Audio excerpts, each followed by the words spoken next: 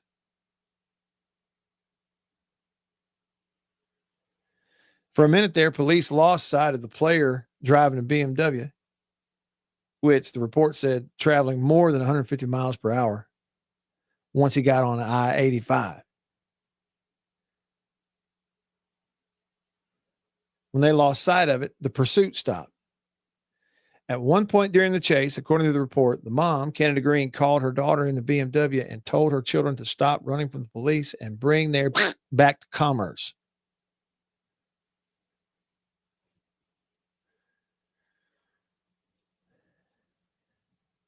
Kirby Smart today said, I have not had a chance to talk to him or his family, but obviously he will no longer be with us. He is no longer on the Georgia football team. And those are your headlines brought to you by the Mortgage Man Group, powered by Luminate Bank here in Mississippi. The Mortgage Man Group online is mortgagemanms.com, mortgagemanms.com.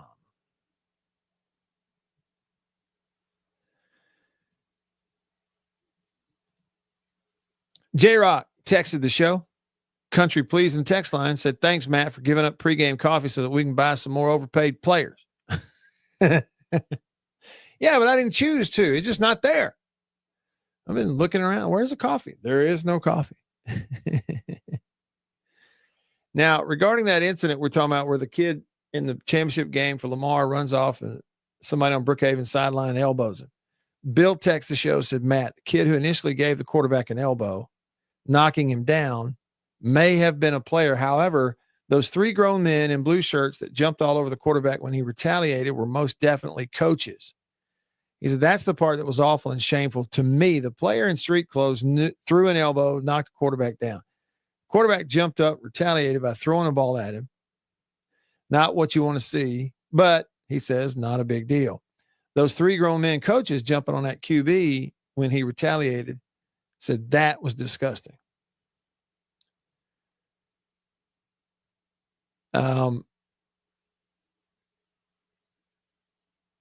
John Bond, the real John Bond, with a basketball story.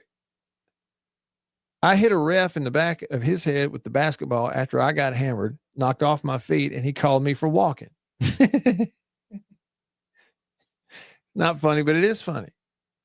It was the state junior high championship game, going in for the winning layup. And he said, I'm not sorry. So going in for the winning layup, you get hammered, knocked off your feet. They called you for walking. And referee gets the basketball in the back of the head. See, John, we can laugh because it was so long ago, right? Isn't that right? Where's the, hey, John, where's the disclaimer now where I go? The thoughts and opinions expressed by text messages on this show do not necessarily reflect that of the host or the radio station. Don't be throwing a ball at refs. But, you know, if it was 30, 40, 50, how many years ago? Then we can laugh about it. All right. Hour 2 on this Monday coming up. Back after this. At C Spire, we've never waited on the future. After these messages, we'll be right back. Yeah. After these messages, we'll be right back. Well, look at what we have here. Christmas come early. Boom. Little green onion country pleasing. That's not all. Little original smoked sausage flavor. That's not all. Jalapeno and cheddar. It has to be one of my favorite, just judging by how much of that stuff I eat.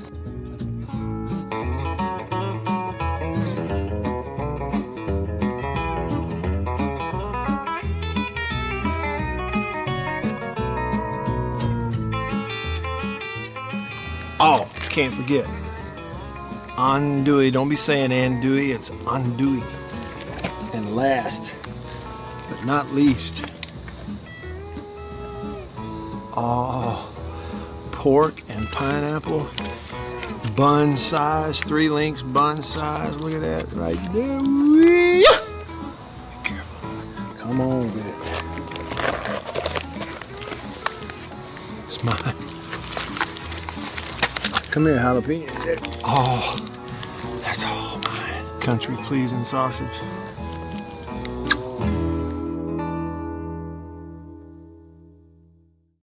After these messages, we'll be right back. Welcome to my photography studio downtown Tupelo. Everybody needs a headshot, especially if you're in the professional world, in sales, any sort of customer related business, outreach business, anything like that. Everybody needs a headshot. Here at my photography studio in Tupelo, we do a lot more than just headshots, but we're kind of focusing on headshots for that very reason, because everybody needs it.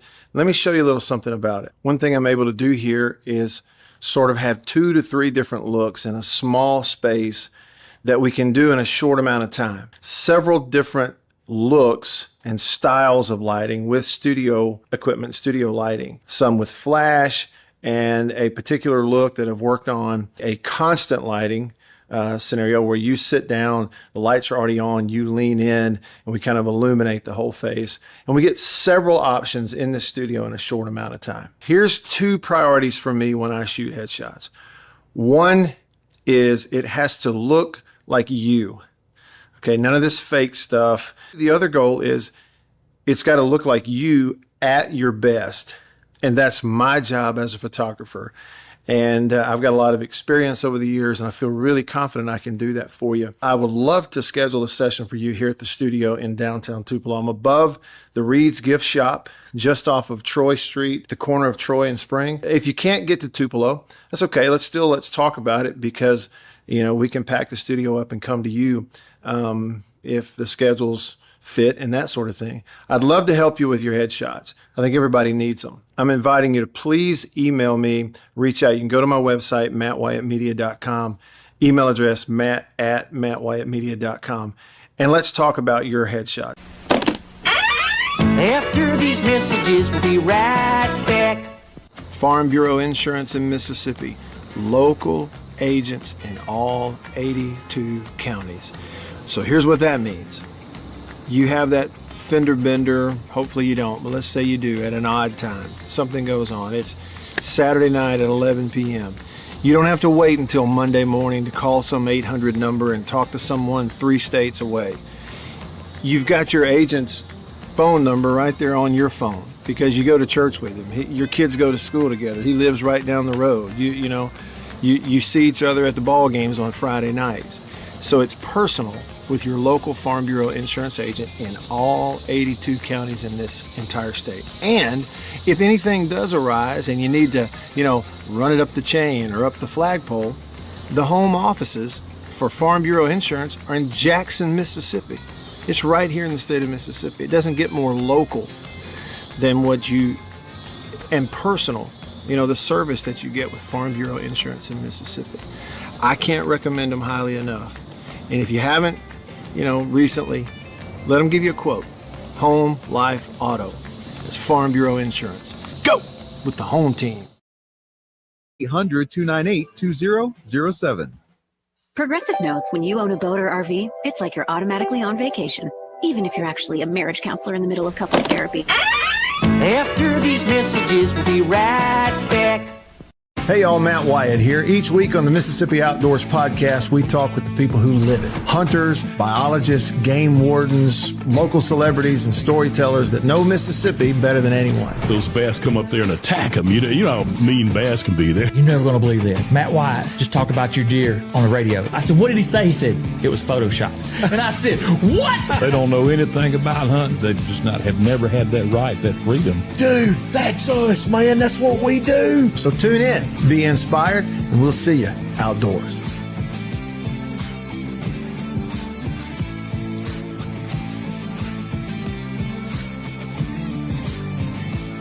After these messages, we'll be right back. Farm Bureau Insurance in Mississippi, local agents in all 82 counties. So here's Worldwide. Now, here we go. At the zone, 1059.com.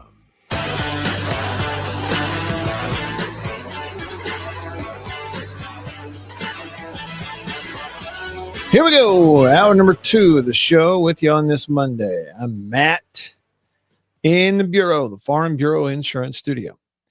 You can text the Country Pleasing text line, stands for Country Pleasing Sausage. Yeah, it's time to thaw out a new flavor. I finished off that crawfish and pork and one of those newer flavors. Had a package of that going here for the last week or so. Finished it off this morning, so I got to thaw some others out. I think I might go to the freezer and find some black pepper and cheddar, one of my favorites. Can't go wrong with jalapeno and cheddar. Anyhow, text me on the Country Pleasing text line. The number to text, 885-3776. And love to hear your voice on this Monday. Give me a shout, a call, that is, on the all-new Junction phone line. Junction delis all across the state of Mississippi. You hear the train horn, means we're on the phone. Junction delis, fueled by Prince Oil Company. They've been fueling Central Mississippi since 1960. Number to call, 897-1059. 601 number, 897-1059. And comment on the live stream. If you're on YouTube or Facebook or X, if you post a comment, I see it. Staying connected with you because of C Spire, the number 1 network in Mississippi. C Spire, customer inspired. Check them out at cspire.com. Will says on YouTube, Matt, yesterday Shedeur became the first Browns quarterback since 1995 to win in his first game as the starting quarterback. Really? 95, though, who would that have been? Who's the last one that did it? The first Browns. 𝐌𝐢𝐬𝐬𝐢. Who? Who'd you say, Beef? 𝐷𝐷𝐷𝐷𝐷𝐷. Oh, Eric Zaire, yeah, from Georgia. Yeah. Gosh. That was my early days of watching football, and I really liked him at Georgia. Look, Beaver, he could absolutely throw the you-know-what out of the football. He could throw it. In fact, I wonder if you remember this game, Beav. By the way, Beaver, hey to you. How you doing? I'm good, Matt Wyatt. It's your birthday week. It is. Mm-hmm. Ho hum. I'm humble. Beav, Eric Zaire's senior year at Georgia. They played a game against Alabama. And he, for Georgia, and Jay Barker for Alabama, combined to throw for about 800 yards in that game. And it was a heck of a shootout. And I think Georgia and Zaire came back and won that game. That would have been around maybe 93, 94, somewhere in there. Heck of a ball game. Eric Zaire. You know, Beaver, he is now the color analyst for Georgia football on the radio. I did not know this. See, just because you're having another birthday does not mean you're too old to learn new things. Shooting star, but the more you know. Yeah, that's it. That's it. So, hey, Beav, I don't know if you heard me, but in the first hour, I said this. I am not wishing you a happy birthday. That's not what I'm doing. I'm saying, I hope you have a great week starting today during the week of your birthday. Does that count? Is that allowable? Yeah, I'll allow it. Okay. All right. Good deal. Eric Zaire, the last one. Oh, and then he followed it up with this. So Shedeur, first Browns quarterback since Eric Zaire did it in 95 to win his first game as a starter, made some nice throws. He says, so I'm just thinking, are they going to retire his number? Hey, why not? Seems like a benchmark to me. Put Zaire's up there in the rafters too. Oh, this reminds me of something I saw yesterday, Matt. This is it was during the Browns game.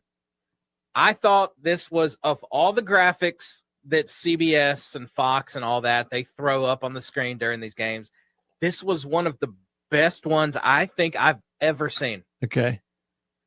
they pointed out there was a graphic there that said the United States of America, we've had 45 presidents in our entire span of our country. The Cleveland Browns have started 45 quarterbacks since 1994.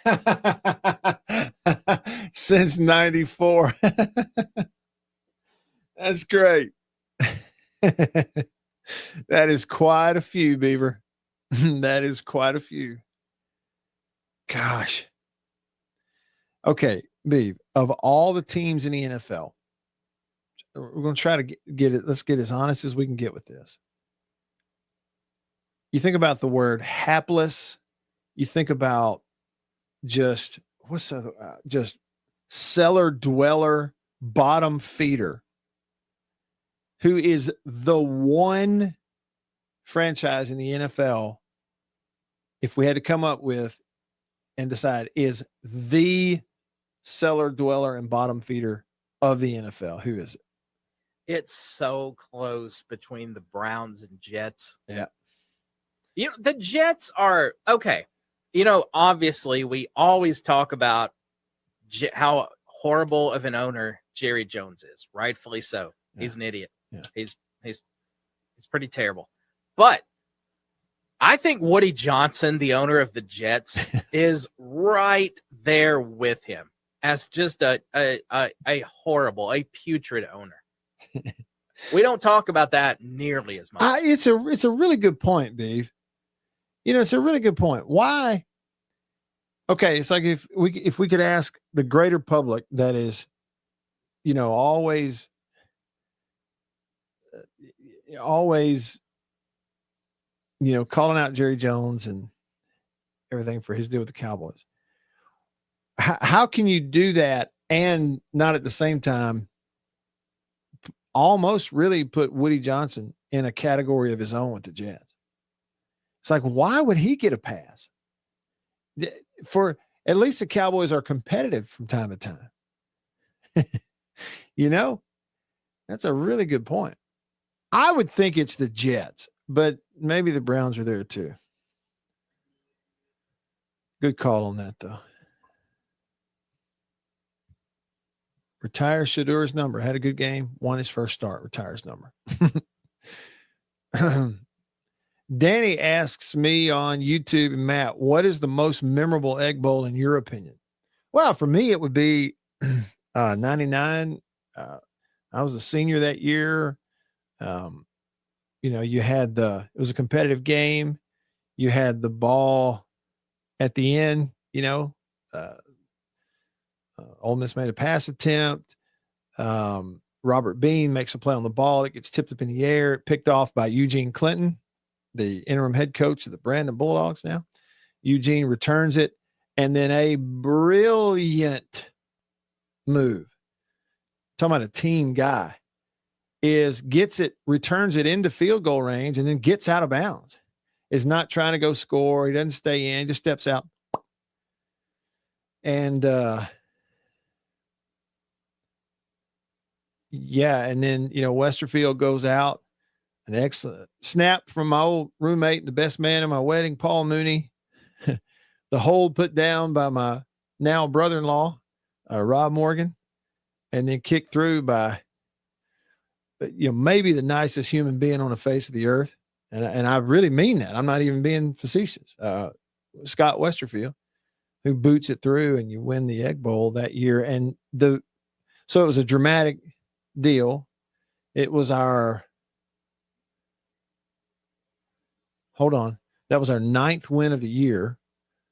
Okay. Is that right? Yeah.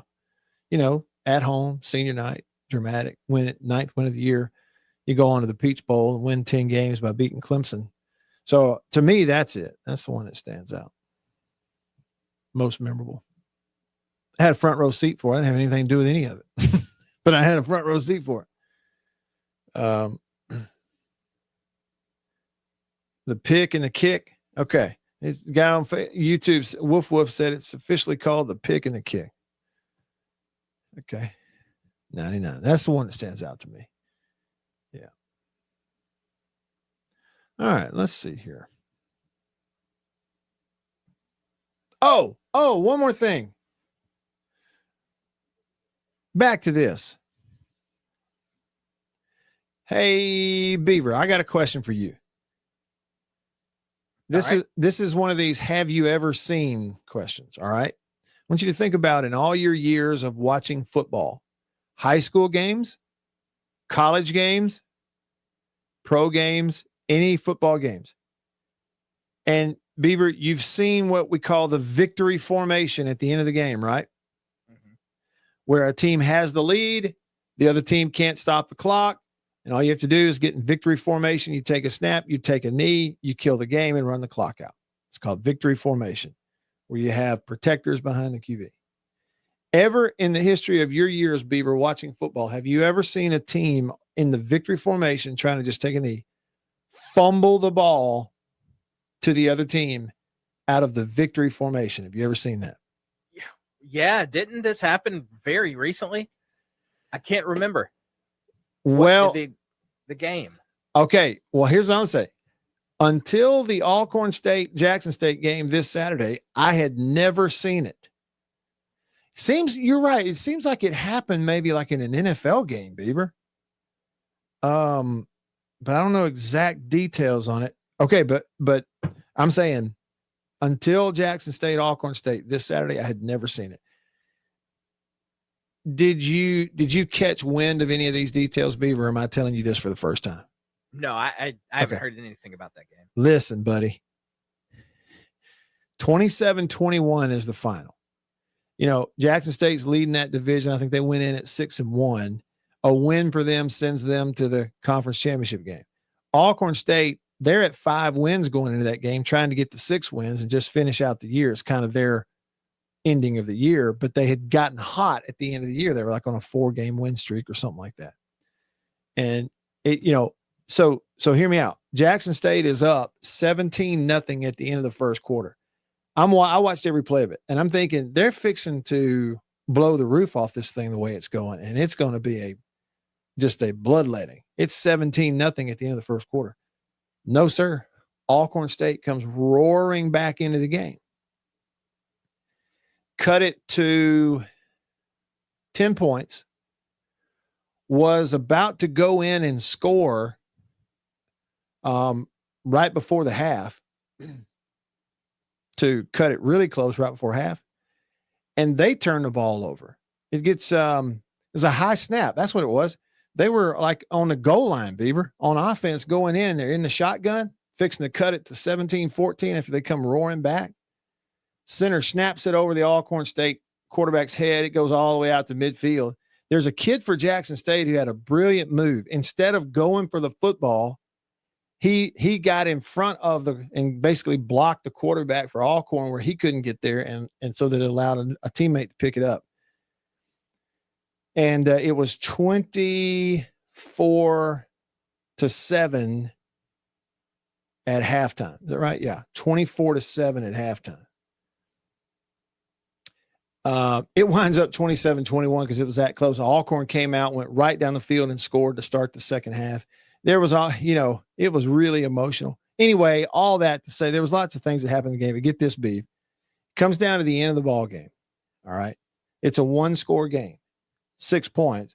So Alcorn's got a chance.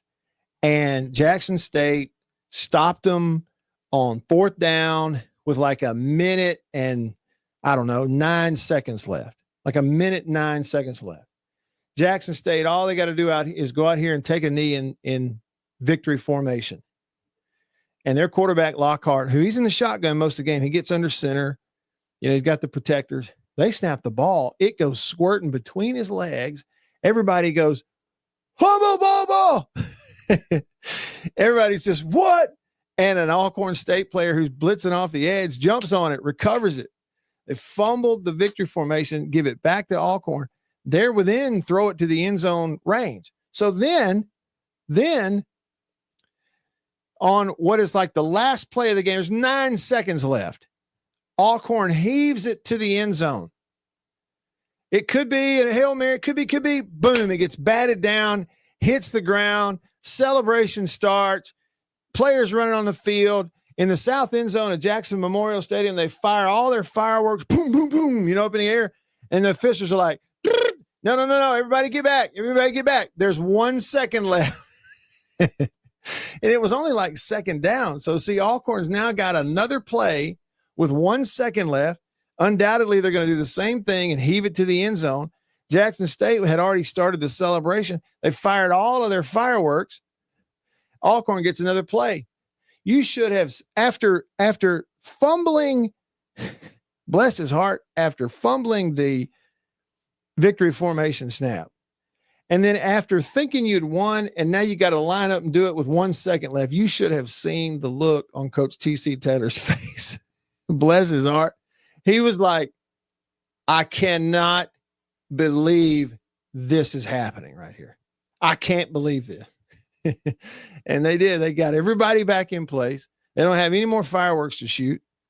Line back up, snap it with 1 second, rush 3. Tolbert, the QB for Alcorn, runs around, heaves it in the end zone. Really good throw into the crowd right there. And then they find, okay, they bat that one down, and now it's over. But it was just it was like biting your fingernails right up to the end. Heck of a game. Both teams played so hard. And I'll tell you now, that freshman quarterback for Jackson State, Lockhart, he's the real deal. He went 15 of 17 passing in the game with a touchdown, 194 yards, and also had a touchdown run. Ahmad Miller had 100 yards rushing for him. Didn't have a touchdown. But Lockhart's smooth, man, and accurate, and just, he goes nearly 90% in the game. He's a true freshman, straight out of high school. He's going to be good. All right, over to the phone, the Junction phone line. Junction delis all across the state of Mississippi.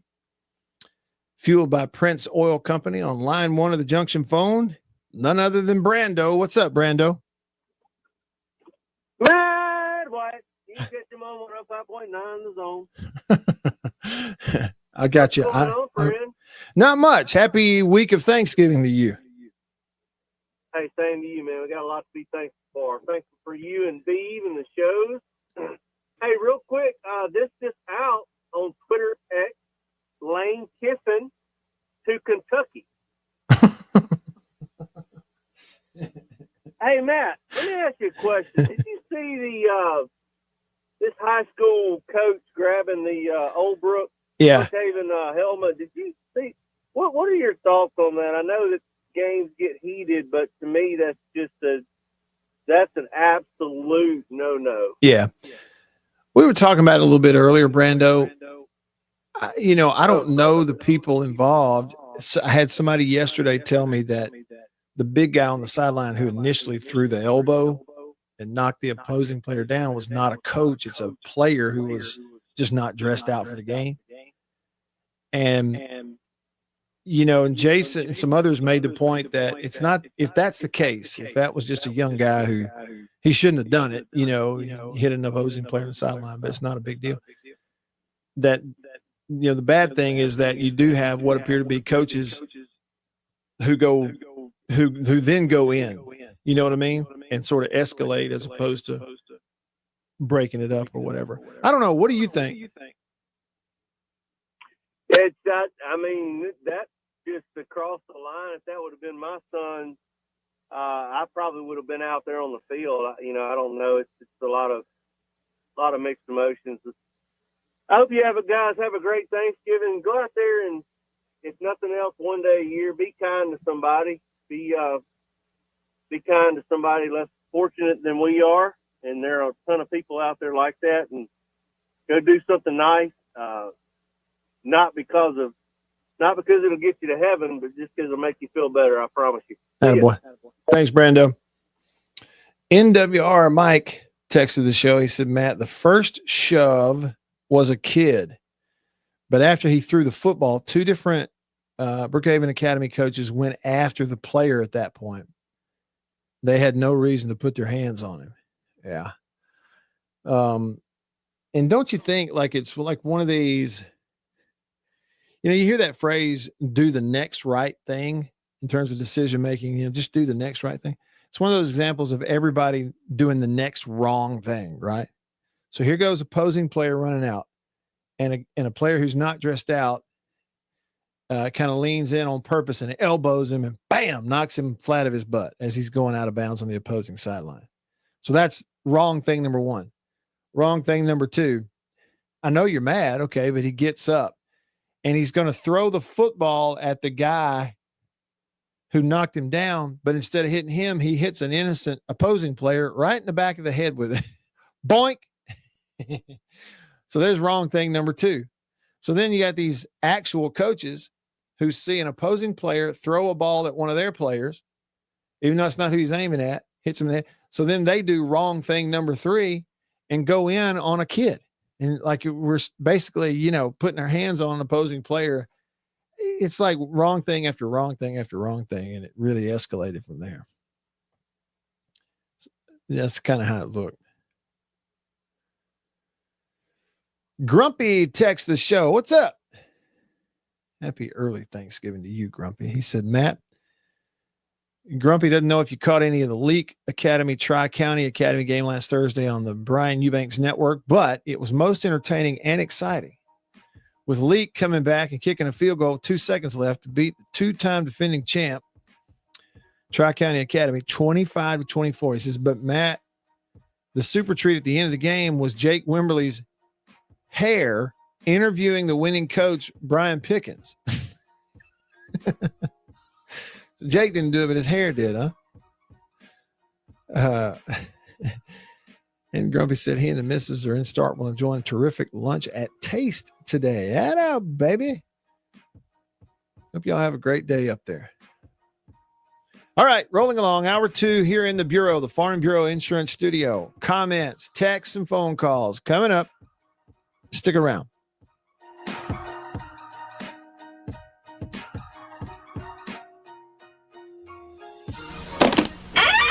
After these messages, we'll be right back.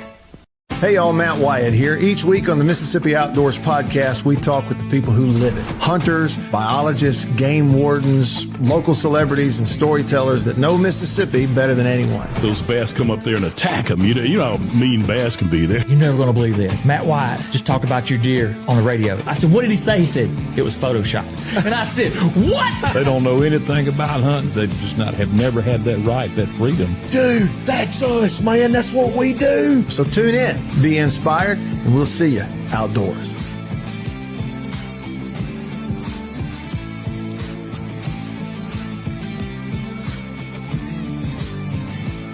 After these messages, we'll be right back. Yeah. Farm Bureau Insurance in Mississippi. Local agents in all 82 counties. So here's what that means. You have that fender bender, hopefully you don't, but let's say you do at an odd time. Something goes on. It's Saturday night at 11 p.m. You don't have to wait until Monday morning to call some 800 number and talk to someone 3 states away. You've got your agent's phone number right there on your phone because you go to church with him. Your kids go to school together. He lives right down the road. You see each other at the ball games on Friday nights. So it's personal with your local Farm Bureau insurance agent in all 82 counties in this entire state. And if anything does arise and you need to, run it up the chain or up the flagpole, the home offices for Farm Bureau Insurance are in Jackson, Mississippi. It's right here in the state of Mississippi. It doesn't get more local than and personal, the service that you get with Farm Bureau Insurance in Mississippi. I can't recommend them highly enough. And if you haven't, recently, let them give you a quote. Home, life, auto. It's Farm Bureau Insurance. Go with the home team. After these messages, we'll be right back. Well, look at what we have here. Christmas come early. Boom. Little green onion country pleasing. That's not all. Little original smoked sausage flavor. That's not all. Jalapeno and cheddar. It has to be one of my favorite, just judging by how much of that stuff I eat.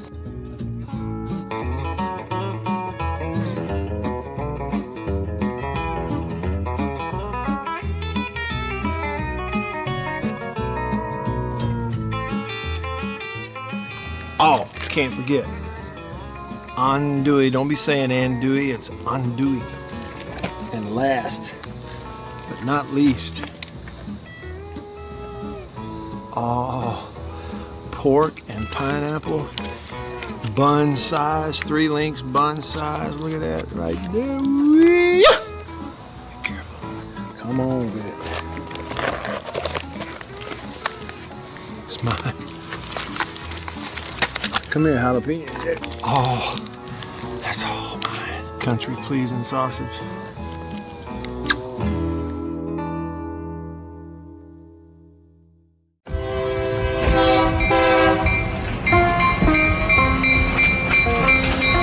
The Junction Deli's, convenience redefined, and Prince Oil Company, a match made in heaven. The Junction Deli, fueled by Prince Oil Company. Prince Oil Company has been fueling Central Mississippi since 1960. It's a pretty good little while. Wonderful people. Man, am I ever more tickled that they're a part of the show and I'm a part of their team now. As you know, if you listen to the radio show, I've been to the Junction in several different places around the state. That's the Zone 1059 and coming to you worldwide at thezone1059.com.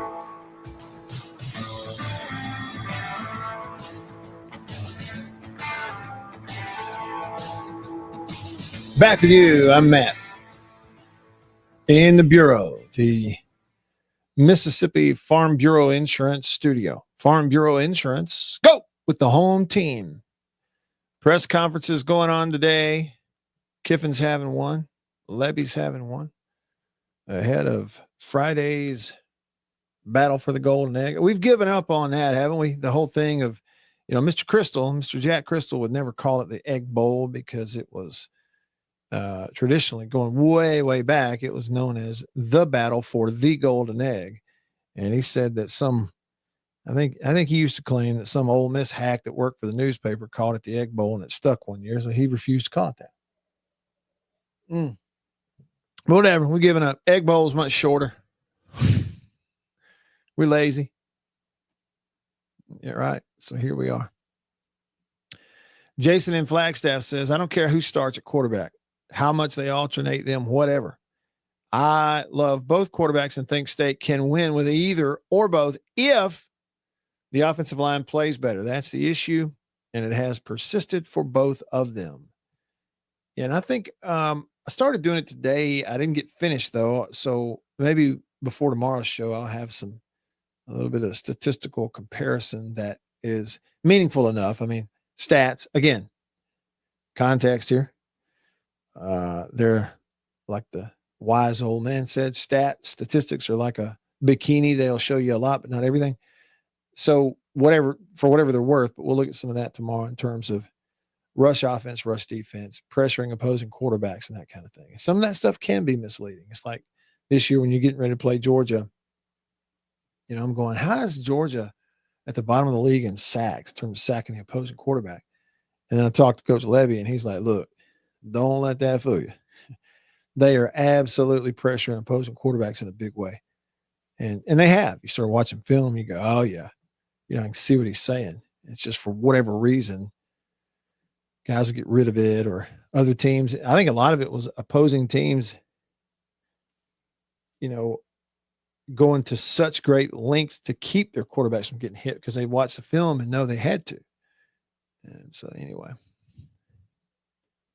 Jared. No, I'm sorry. I got the wrong one. Let's see. Humphreys County Dog texted the show.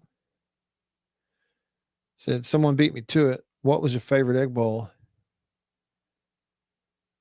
As a fan. Said, okay, Humphreys County. What is your favorite Egg Bowl win in history as a player and as a fan? Yeah, so I'd say the 99 one. Although, too, I will say for me personally, in 96 was great. It's not as well known of an Egg Bowl, and it was not I don't know if that game was televised. Surely it was, huh? Y'all might look that up and see. I don't know. I mean, 96, I can't remember if it was televised. It was at Vaught Hemingway, and it was a shutout. It seems like we won like maybe 16 or 18 to nothing, and we played in the mud. It had rained the night before. It rained that morning. It was all sloppy and muddy, squishy out there. And our defense was just dominant. And, on the road, and I got to participate, play some quarterback in that game. And I got to run in a 2-point conversion after a touchdown. And a guy in my class, Chris Rainey, had really stepped up at running back, and had a great day running the ball. I was so proud of Chris. And he kind of carried the run game that day in a big way. There was some funny things that happened too, but that was a heck of a memory for me personally, but it's one that not a lot of people even remember that much. My roommate, Kevin Sluter, picked up a fumble and returned it for a touchdown in that game on defense, which was great. And that was a game, I've told you this story before, but that was the game where at one point I was in at quarterback and we were kind of backed up. We were going north to south. So, headed away from their old student section, in that end where the band was and stuff. And so maybe we were coming off about the 15 or whatever, something like that. And it's a 3rd and about 8. I think I'm remembering this right. And the call comes in and it was quarterback draw. Okay. Cause I'm thinking, all right, screen or draw, 3rd and 9, we got a lead. Our defense is not, they're not going to throw it. We're not going to throw it here and risk turning it over. Sure. It's going to be a run play, but it'll be like maybe a screen, but it'll just be a draw. No, it's quarterback draw. Went empty. And I'm thinking, and when the call came in, 3rd and 9, we're in the mud. I'm about the slowest guy on our whole football team, I think, or close to it. And I'm thinking, did he call it? And so I looked at the sideline and gave him the signal, like, run it again, like, give me the signal again. And they did. I was like, okay. And so I snap it and take the 1 step back. They rush 3, whole defense drops, and then split it. Here I go. And I mean, they can't move. They're like spinning out in the mud. I know where I'm going, so I get a head start. Here I go. I'm running. I split it. I'm up the middle. I'm at 10. I'm at 15. I'm at 20. We get it all the way. I'm running. I look and I'm so slow. I got offensive linemen running with me step for step. We're out about midfield, and then I get tackled, and we hit the mud, and we slide for about 10 yards, and we jump up. We're mud dripping off our face mask, and we're celebrating, high-fiving Brad Ainsworth, offensive guard. He pats me on the head, and I hear him say, "Oh, beep." And I look, and all the way back where the play started, there's a penalty flag. You could see about half of it. Half of it was brown with mud. The other half was yellow. Holding. Offense. I don't know who that was on. I wish I did so I could call him out. I don't know who that was on. But by far, the best run of my whole career was in the mud in the Egg Bowl, called back for holding. Whatever. Probably makes for a better story that way. Certainly more appropriate story. All right. Over to the Junction phone, the Junction Delis, fueled by Prince Oil Company all over the state of Mississippi. You can pull up to the pump, fuel in your gas tank, then go inside, a little fuel in your belly from the Junction Deli. On line 1, it's DJ. What's up, DJ? Hey, Matt, it's always good to talk to you, but, on this Egg Bowl week, I got to ask you a question. I know you must have many friends that are Ole Miss graduates. When you talk to them, do you ever compare your experience in the SEC championship game with theirs? I don't. I haven't much, just to answer your question very directly, and I do have some friends who played there who I think very highly of, but it hadn't come up a whole lot because I'll be honest with you, DJ, I think it's a real sore spot. Like, I mean, I'm just being honest. I think for most Ole Miss people, there's certainly people who've been involved with their program. Like, it's all fun and games. We can joke around. And then the minute you bring up the fact that they've never been to the title game and we have, the joking, the smiles and the giggling stops. They get real mad about it. Well, I'm an Ohio State fan, but I definitely pull for State too. But that's completely why I brought it up. And of course, you knew that, Matt. You handled that very, very well. Okay. I have a lot of my brother got his law degree from Ole Miss, and he pulls for State and Ole Miss, but that topic comes up. Mm-hmm. And I know they got a shot to make it this year, or do they?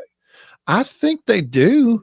I just don't. Okay. I haven't looked at all the scenarios and what's got to play out. But the reason I was thinking they still had a shot, DJ, was because the Alabama people, after they lost to Oklahoma, were framing the Iron Bowl as Alabama's playing for a trip to the title game. You know, but maybe A&M would have the upper hand. I don't know. I don't know what the tiebreakers are. So, but I was thinking they had a shot. I know that Bama beat Georgia, so if they have one loss, they're in over Georgia. Georgia's already finished up, so they got one. If A&M loses to LSU, which is possible, that would give them one. And of course, I don't want Ole Miss to beat State, but let's say they do, and you got 4 teams with one loss in the SEC. I have no idea what the scenario would be. It's going to be interesting. But Matt, love your show, and like I said, I don't know what's ahead for Mississippi State football. I think Levy's done a pretty good job. I do think there's a couple of games that, there was some coaching decisions at the end that but there again, you know how it is, Matt. It's easy to second guess when you're up in the stands or behind the television. Sure. I love your show, Matt. Appreciate it, DJ. Thanks for the call. Yeah. And we touched on this a couple of weeks ago. I know it came up, but I still am in the camp of, basically undecided, but I'm starting to lean over here to this idea that now some of these upper echelon coaches and teams, like if you're in the top 3 or 4 in the SEC where you're sort of a shoe-in for the playoff, because now it's going to 12 teams, that they're almost not better off to not be in the title game.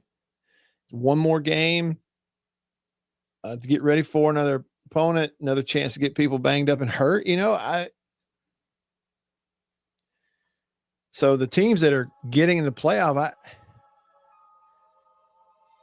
it's weird to me. I mean, some of them can look at me all they want and talk about the tradition and what it means, and how big a deal it is to win that SEC title game and to get to it and everything now. But if you're in the top 3 or 4 of the SEC, you're kind of shoe in for the playoff. I'm not actually buying it. I think if you gave them truth serum, there's some coaches and some players who would say, be real with you, we got a shot at this national championship thing if you're in the playoff, and it's better for us to get a week off or another week off. I think there's some of them who might actually believe that.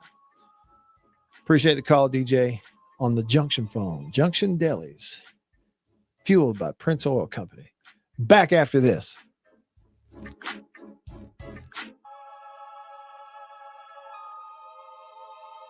After these messages, we'll be right back. Farm Bureau Insurance in Mississippi.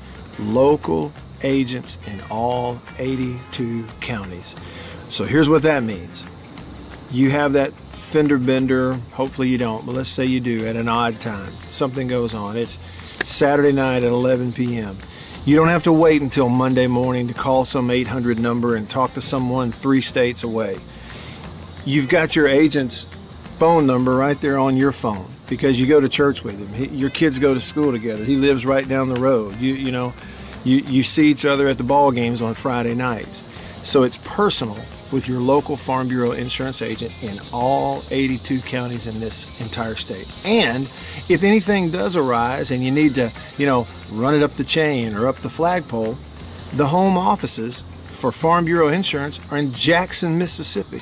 It's right here in the state of Mississippi. It doesn't get more local than and personal, the service that you get with Farm Bureau Insurance in Mississippi.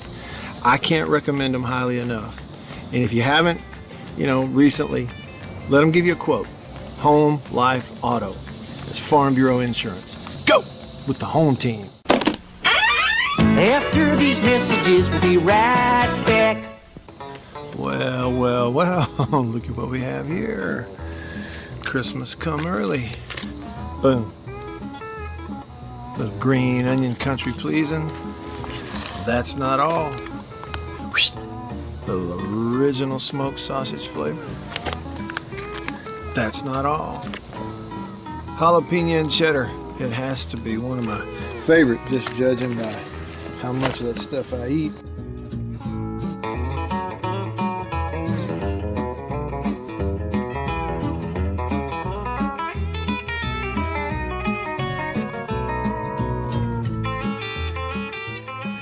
Oh, can't forget.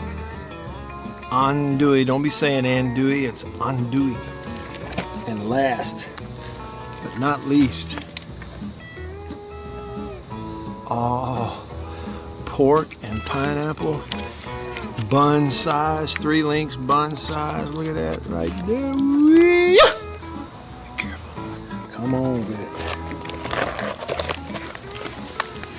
It's mine. Come here, jalapeno. Oh, that's all mine. Country pleasing sausage.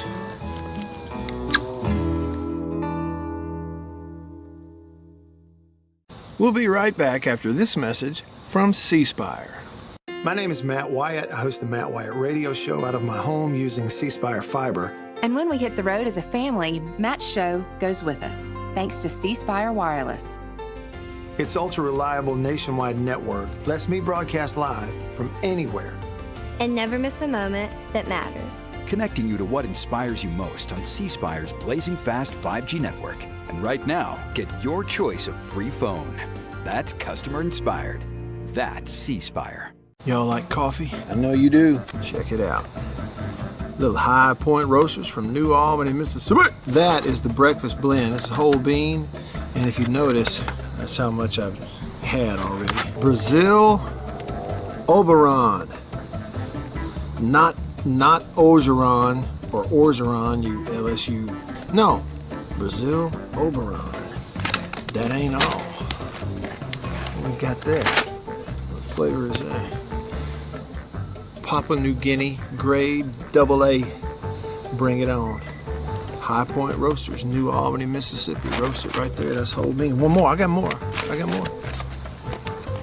Ah, tried and true. You're going to hear about them all and get to talk about it with Matt Wyatt right here, right now on the Zone 105.9 and worldwide at the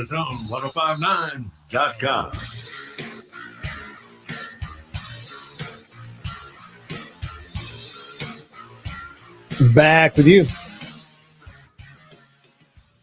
Possum Neck Joe, he texted on the Country Pleasing Sausage text line. He said, after joining a Survivor Pool League last year, I am totally convinced the NFL stands for National Fixed League, and said Exhibit A, Giants-Lions game yesterday.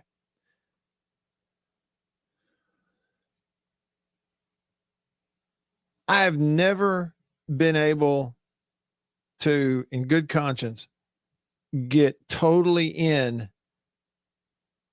on the idea that it is all fixed. And my question would be, Joe, are you saying you think is it a every game is fixed, every single one, or is it some of them are, or a few are, or the big ones are fixed? Okay, and then you say fixed. Is it the whole thing, or is it leaning one way that gives it a chance for it to happen? Because if that's the case, then it ain't really fixed, right? Like, what are we saying here? The whole thing of saying it's fixed, I can't get on board with it because I can't figure out how you would do it. Because to me, just really like a handful of calls is not going to fix anything. I'm not in on it. I know there's some wild stuff that happens though, but I'm not in on it. Man, the Cowboys going 24 unanswered points after being down 21-0 at home. And it was, the Cowboys were pulling just dumb stunt after dumb stunt after dumb stunt over and over and over in the early part of that game. And then the whole game just totally flipped. Just totally flipped. You don't see that much in the NFL. I mean, are we saying that's fixed? Hey, but help me. I didn't watch it. So what happened? I mean, I know it was an overtime game. Lions win it 34-27. What happened, though, that led you to believe that it's fixed? Who's going to coach the Giants next year? You know, DJ told us, I think it was last week, that he had somebody swearing to him that Kiffin was going to coach the Giants in the NFL. Reckon he is.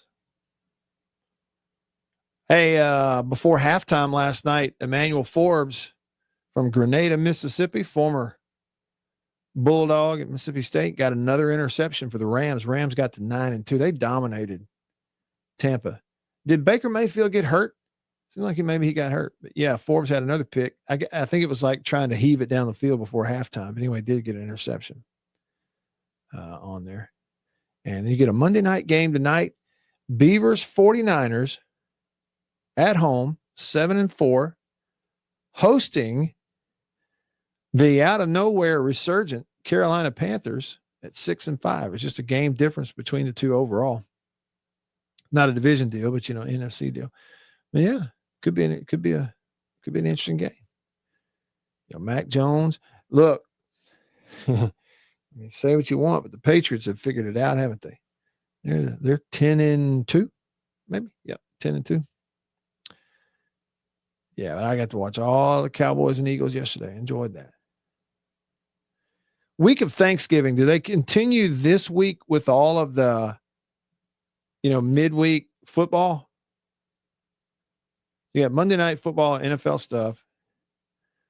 Okay. So you have tomorrow night, you get some action, kind of, sort of. You get Bowling Green versus UMass tomorrow afternoon. Tomorrow night, you get Western Michigan versus Eastern Michigan. I don't show a college game on Wednesday. Not a FBS game. But Thursday, so Thanksgiving night, you get Navy at Memphis. That could be a good game. 2 8-win teams playing in Memphis. And, of course, Egg Bowl on Friday. Some other games on Friday. Iowa and Nebraska play on Friday at the same time as the Egg Bowl. Let's see. 2:30 on Friday is Georgia Tech. You get Friday night, A&M in Texas. That could be really interesting to watch. Southern Miss is going to host Troy in the season finale on Saturday. And what has happened to Southern Miss? Now, I know we hadn't talked about it. Have y'all noticed these last couple of weeks? What has happened to them? It's sort of inexplicable, really. Southern Miss was what? They were 5-0 in the Sun Belt. They were 7-2 overall, 5-0 in the Sun Belt. In the conference, they had beaten App State, Georgia Southern, Louisiana Monroe, Arkansas State. And defensively, I mean, giving up next to nothing against any of those teams. And then in the last 2 weeks, they've allowed over 40 points each game to Texas State and then to South Alabama on Saturday down in Mobile. They don't even look like the same team the last 2 weeks. What has happened to them? They're still in first place in their division over there, you know, for what that's worth, of the Sun Belt. James Madison is like dominating their schedule. They're on the other side of the Sun Belt. They're 10-1 overall, undefeated in the conference. They just beat Washington State 24-20 the other day. So they're kind of the class of the Sun Belt right now overall. But I mean, Southern Miss was looking great. In the last 2 weeks, they have looked like they just had no interest in playing football. I don't know what's going on with them. Look here. Jason in Flagstaff texted the show, Country Please and text line, and said, I don't care what Lane Kiffin does, but I got to say, I'm sick to death of ESPN talking heads running down the entire state of Mississippi because, as usual, they want a handful of places in big markets to have everything. Yeah, you get a lot of that. It's sort of a traditional deal. But I'm going to tell you something.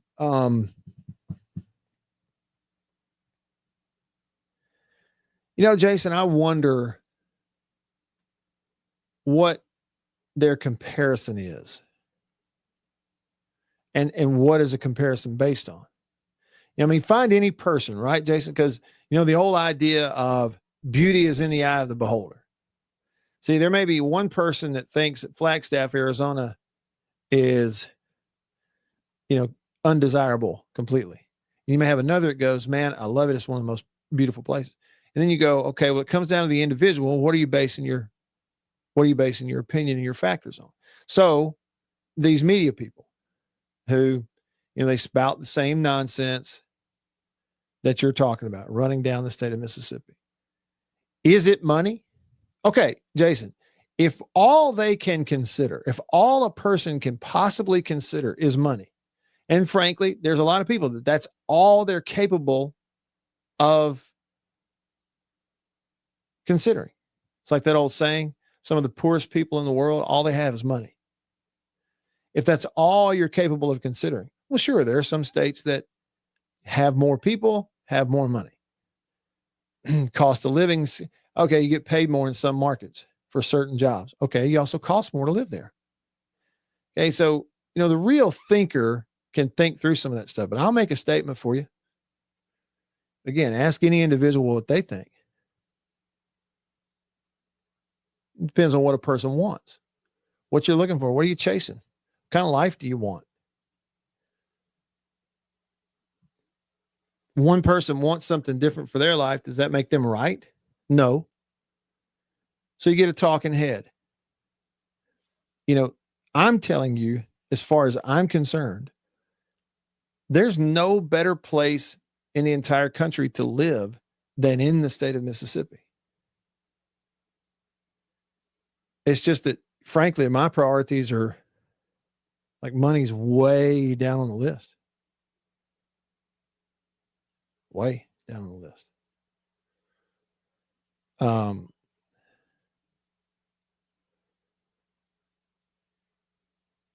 Because, look, it's the most wonderful, laid back, easygoing, nicest people in the world in the state of Mississippi.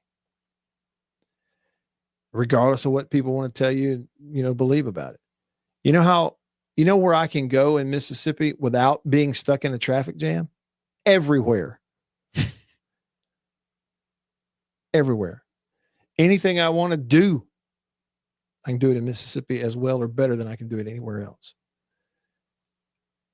So let them have their opinions. Let them say what they want to say. I think I've kind of reached a point where I've tipped over the edge, and not only do I not care what some of their opinions are, I don't even allow it even to reach me. I don't even give them a chance to reach me with their opinions anymore. Because I know what is and what isn't. I love it here. I go a lot of other places. And it's nice to go and see some things. Would I go and set up shop there? No. I'd say no. They could lay out. I've been to some places that those people on those platforms, Jason, would tell you are desirable. And I'm telling you, if they laid out the carpet for me and gave me an offer, it would be a no. I like it here. All right. That'll wrap it up. We'll get back at it tomorrow. For Beaver, I'm Matt. All of us here on the show in the Farm Bureau Insurance Studio. Farm Bureau Insurance. Go with the home team. See ya.